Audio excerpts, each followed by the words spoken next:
City Manager Richard Neinstedt. Good morning, Richard. Hey, good morning, Gary. How are you doing? Well, I'm doing just fine. I had a nice weekend and a good day to come back to work, I think, actually. Yeah, what did you do? Anything exciting like cut grass or work in the flower bed, or what'd you We do? had a garage sale on Saturday. Ouch. And yesterday we celebrated our granddaughter's 5th birthday. So, Now, what day? yesterday we celebrated her 5th birthday. All right, 5 is pretty important. 5 is pretty important. Yes, we went over to Columbia, Missouri. We celebrated our grandson's third birthday over there, and 6 of the 9 grandchildren were over there, and 2 of the 3 children were over there all weekend, and we had a fire truck. We had a fire truck that sat Wow. in driveway, 1956 fire truck, of course, and it was some friends of my son-in-law's had it and brought it over, and that was pretty cool. And then a police car showed up, so I went inside, no, I'm kidding, Police car showed up, a friend of my son-in-law's and my daughter's, and put tattoo stickers on all the kids, and they live in a little cul-de-sac. It was pretty cool. When a bunch of 3-year-olds, like I say, a bunch, like about 7 or 8 3-year-olds, running around. So I think we have 1 adult per 3-year-old, so it worked out. Oh, yeah, that's about the right ratio, I think, isn't it? Yes, it is. It is. Yeah, we were told, all the time. I remember, hearing about terrible twos and everything like that. I heard a description of what a 3-year-old was supposed to be. Yeah. And it's a 2-year-old with experience. You know, there's a lot of truth to that. I kind of mentioned that to Jonah's parents, and they didn't really smile when I said that. Yeah, it's an interesting age, I tell you. It is. That's not what the people are listening to us for. Yeah, Let's yeah. go business here. We've got the study session again this afternoon, and a couple more project revitalization properties are going to be recommended on that study session here today. Yeah, if you'll recall, I believe last week there was a question on one of the revitalizations. Which shell has a P under it? Move that shell around, and it had to do with addresses. So the properties are located at 503 and 505 North Main. We have that answer for the city commission, so it's back on the commission docket. So hopefully they'll pass it on. And our next meeting will be September 5th. So we got that. That was an easy one to answer. Well, actually, no. The next September 5th is Labor Day, so Whoa, that's a right. study session, David. You won't be having that. That was a test for you to see if you actually read the agendas, and you just I passed absolutely it. do. Laura sends it to Right. me every week, and I read it very carefully. I hope that I hope Brad gives you a raise for that, because you were studious and paid attention to detail. Actually, the next regular meeting is going to be on the 7th. Oh, that's and good. That will be in the 7 o'clock meeting. Okay, so we also are continuing to talk budget, trying to get that all finalized for 2023. And we are. The director of finance will review that again with the city commission. Our next big meeting concerning the budget will happen on September 7th, when there will be a revenue neutral hearing and a budget hearing, and they will both be on the same evening. And that's when the public can come, enter any comments for the record, ask any questions of the city commission, and the city commission considers generally at this meeting what their final 2023 budget will look like. Okay, so we're getting there. We're getting there. Yep.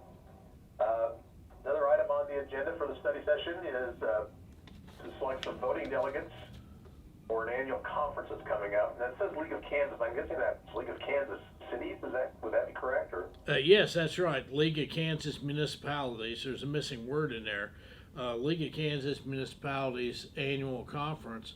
And I believe it is 3 voting and 3 alternate delegates is what city our size is able to send to the conference.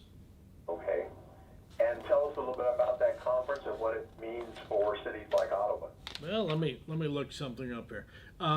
What it means for a city of Ottawa. This is the This is the organization for the elected officials, and it affords the opportunity once a year to get together to hear presentations from state officials, federal officials.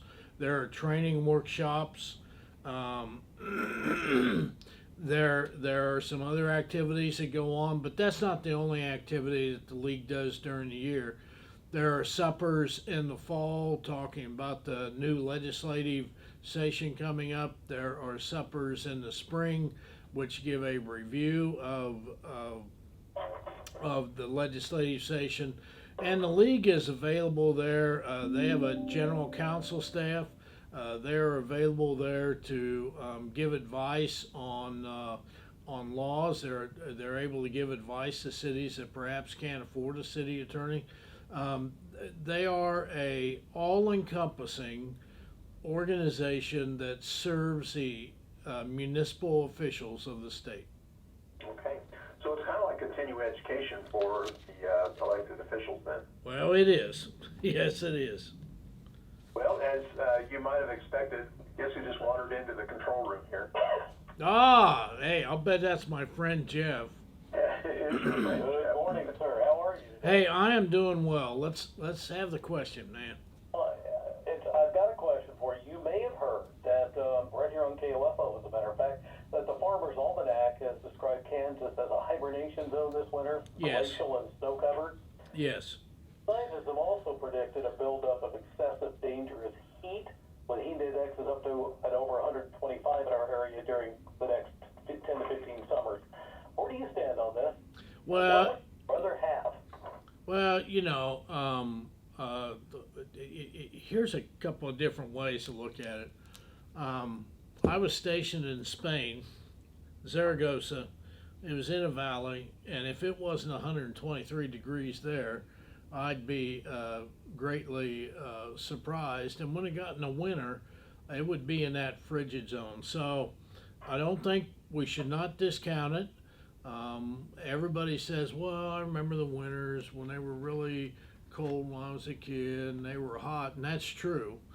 But if you believe in science and you watch how science tracks these things, there is a cause to it, and I think there is something to it about climate change, and we have to be prepared for it. And there are actions we can take, which we hear about every day, that can help lower the effect of climate. And here's what people don't understand. Climate change is going to affect your insurance policies, your home insurance policies, more storms, more flooding. That's all playing right into the rate structure of those, because your insurance is based upon losses. So there you go. That's probably more than what you want to know, Jeff. That's perfect. And where would you rather be, in the heat or the cold? Well, here's the deal. I can always find some place to cool off. There you go. I'd rather have the heat also. Thank you very much. You'll never hear me complain about heat. Yeah, there you go. Thank you, Richard. You're welcome. All right, Richard, anything else we should know about this week as far as the city of Ottawa is concerned? I think that's just about it. It looks to be a pretty quote-unquote normal week. Pretty mundane. We're getting the street program underway. We'll get 13th to 15th Street storm water project underway, and we're out there repairing streets, repairing some intersections. So yeah, this is kind of a sweet time of the year for us. That's great. The sidewalks look really good out there around K68 in Maine also. They do, and despite what we may have heard or read, there are people using those sidewalks. They do. Those sidewalks go somewhere. They don't just go nowhere. Right. Hey, did you like that? That's a I poem. did. That was a poem.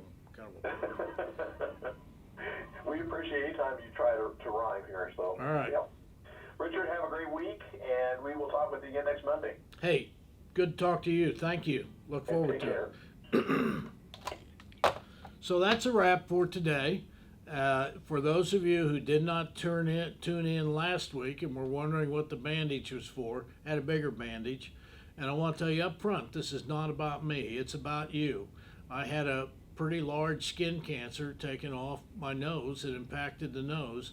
And the message for you is that if you have moles or if you have growths, especially in areas that are exposed to the sun, you need to go see your doctor about it. Go see your dermatologist. If you have moles that change colors or look a little bit different, you need to go see your doctor. That is your health message for today. Have a great week, and thank you for listening to the show.